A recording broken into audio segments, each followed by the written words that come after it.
to see the damage, and it's not looking good. The arm here is hanging off. One of the side bits there is, you can see, has come off, and what it also has done,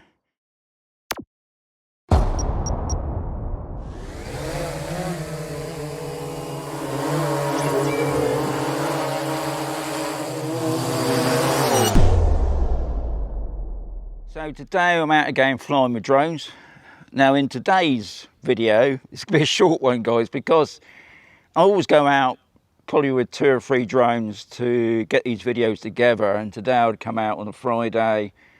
It's a lovely sunny hot day, and I thought today I'll try out, if I still got the footage, I'll show you what I've been up to, what I've been trying to do, and that is I was going to try and see if I could set my drone up on waypoints, doing probably 3 waypoints, and the idea was to fly. I'm just going to show you now, guys. The idea was to fly through that little tunnel there. Now, in some sense, that looks pretty simple, except we've got a few obstacles. The first problem I had is obviously because it's quite a narrow archway, is every time I got sort of halfway in, the obstacle avoidance kept kicking in, so it would stop. So I thought, okay, turn off the obstacle avoidance. I then set the drone down pretty low. I flew it in, and what it was doing, it was coming along. I've got it at like 2 miles per hour because I wanted to do it really slow as well. So if I could see a problem, I could stop it.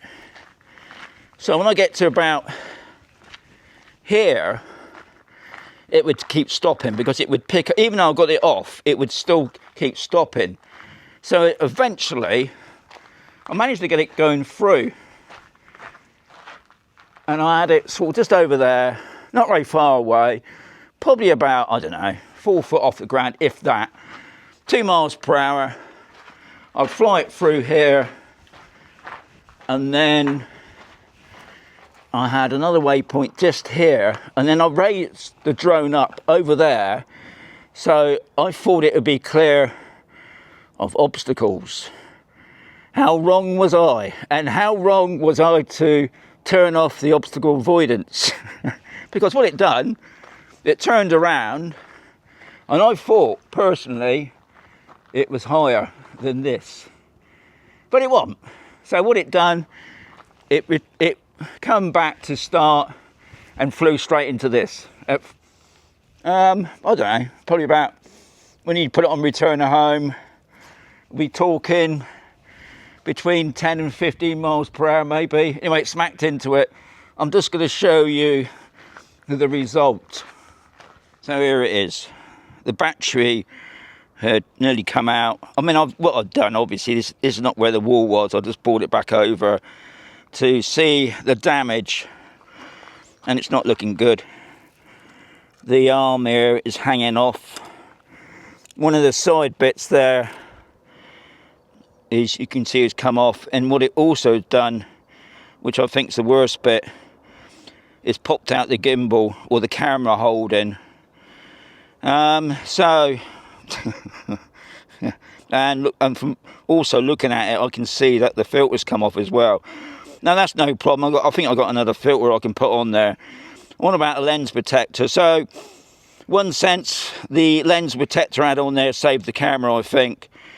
I'm hoping, looking at it, there's no sort of, what I can see, structural, other than this, the arms coming out there.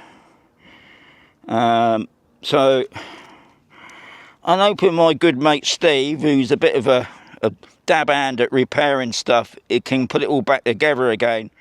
Lesson learnt. One thing, Sean, don't turn off the obstacle avoidance. If possible, don't do it.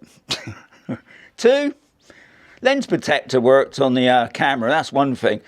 Now, I love making these sort of videos. I like testing the drones to their sort of limits, and I think today I've tested my Mini 4 to its limits. Now, this unfortunately could be my last video on the Mini 4 Pro, because I don't want to go out and buy them. And unfortunately, I didn't take out any care thing. As I've mentioned many times before, I never take out the camera thing.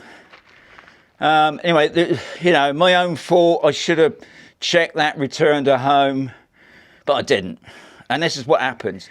I'm a drone down, but hopefully, good old Steve, if he can do it, if he can't fix it, then I'm not going to buy another one, guys. I think I've only got to wait another 2 or 3 months after I've eaten my hat, of course, for the Mini 5 Pro. I've got another drone coming, which I'm looking forward to, and I'm making sure that one I don't do anything stupid. But that is the way it goes sometimes. I haven't lost the drone. Okay, so it's broken. It might not be unfixable, but if it is unfixable, then it's going on my shelf. And yeah, but I've got a few more videos that I haven't put up yet on the Mini 4 Pro, so I don't think that's the end of the Mini 4 Pro completely, but it could be. So anyway, I hope you found this video interesting. I suppose what it's trying to do is always be careful what you're doing, guys, when you're flying your drones. Accidents do happen, but it's not the end of the day. Well, not for me, it ain't. Maybe for some other people, it's probably, you know, but for me, I got plenty of others that I do. But I was enjoying flying the Mini 4 Pro. It's an amazing drone. But anyway, hey-ho. But as I always say, guys, there's going to be another video coming right sooner.